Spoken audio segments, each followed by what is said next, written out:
जीवन में दुख मिलना निश्चित है या नहीं? एक व्यक्ति का नाम बताओ जिसे आज तक दुख ना मिला हो।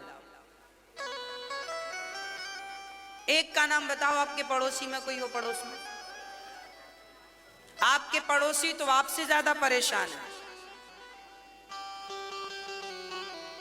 हाँ या ना? बोलो। इसलिए संसार का नियम है, जो आया है उसे दुख का सामना करना पड़ेगा। तो आप सभी से मेरी प्रार्थना है, जीवन में जब दुख आए तो अपने आप को ऐसा प्रेजेंट कीजिएगा कि आप दुखी नहीं हैं, आप हैप्पी रहिएगा, खुश रहिएगा। पता है कि दुख आना है तो रोने से फायदा क्या? कमर कसो ना, मजबूत बनो ना, हर हाल के लिए तैयार रहो। रोन कब तक रोते रहोगे? रोते रोते तो आए ही हो, पैदा भय थे तब से रोना शुरू किया है आप लोगों ने, और जब देखो तब रो रहे हो, जब देखो तब रो रहे हो। क्यों रो रहे हो? अब किस बात की चिंता है? देखो, लोग बुढ़ापे में दर्द से रोते हैं। बुढ़ापे का दर्द भगवान किसी को ना दे, बुढ़ापा बड़ा खतरनाक होता है। पर याद रखना, इसे स्वीकार कर लो, बुढ़ापा आएगा तो शरीर में दर्द रहेगा। उस दर्द को सहने की शक्ति लाइएगा, रोने से काम नहीं बनेगा। इस धरती पर ऐसा कोई नहीं हुआ जिसे संसार में आकर दुखों का सामना ना करना पड़ा हो। अरे दुख कई प्रकार के होते हैं, केवल शरीर का दुख नहीं होता। भगवान राम के जीवन में देखो कितना दुख आया, और राम के जीवन में तो कम था, उनकी पत्नी माता सीता के जीवन में कितना दुख आया। 2 बार उन्हें, राम को 1 बार वनवास जाना पड़ा, जबकि उनकी पत्नी नारी जात को 2 बार वनवास जाना पड़ा। फिर भी वो नारी, वो माता सीता रोई नहीं, हिम्मत से काम लिया, और उन्होंने 2 बच्चों को जंगल में जन्म दिया, और जंगल में ही ऐसे संस्कार देकर बड़े किए कि आज तक उनका नाम बड़े आदर सम्मान से लिया जाता है।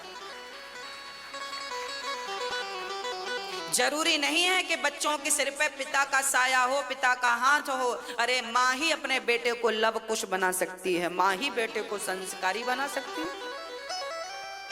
इसलिए बच्चों को संस्कार देना है, और हर परिस्थिति से लड़ने के लिए, डटकर सामना करने के लिए तैयार रहना है। हिम्मत हारना नहीं है। जीवन की आखिरी सांस तक आप में से किसी को, हम में से किसी को हिम्मत नहीं हारनी। भगवान आपका साथ देंगे।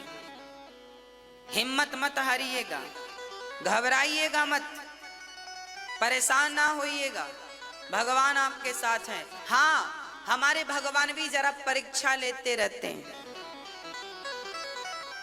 कठिन दौर आता रहता है, पर आता है और चला जाता है। कैसे आता है और चला जाता है? तो आएगा दौर, फिर चला जाएगा। इसलिए आप मजबूत रहिएगा। भाई एक बात बताओ, तूफान सदा आते हैं क्या? आंधियां सदा चलती हैं क्या? ओला सदा गिरता है क्या? बोलो भाई साहब। मैया जी ऊपर नहीं, अभी यहां नहीं ओले गिर रहे हैं, मैया ऊपर देखने लगी।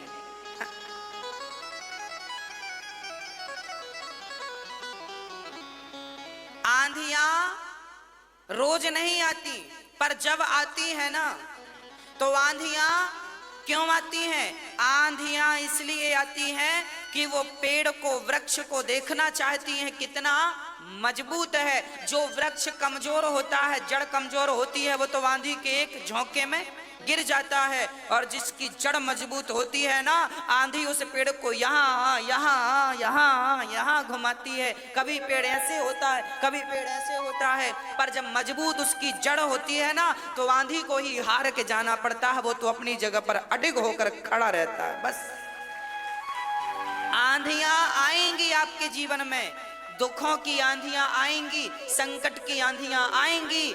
आपकी जड़ इतनी मजबूत होनी चाहिए कि आपका वो आंधी, आपका वो दुख बाल भी बांका ना कर सके। अपने आप को इतना स्ट्रांग, इतना मजबूत बना के रखिए। और आप मजबूत कब बनेंगे? जब आपके भीतर संस्कार होंगे, भगवान के प्रति अडिग विश्वास होगा। कौन सा विश्वास? मंत्र जाप मम दृढ़ विश्वास। भगवान के चरणों में जिनका विश्वास है, उनके जीवन में कितनी भी आंधियां आ जाएं, वो हिलेगा डुलेगा जरूर, पर उखड़ेगा कभी नहीं। जीवन का, संसार का कोई भी दुख भक्त का बाल भी बांका नहीं कर सकता।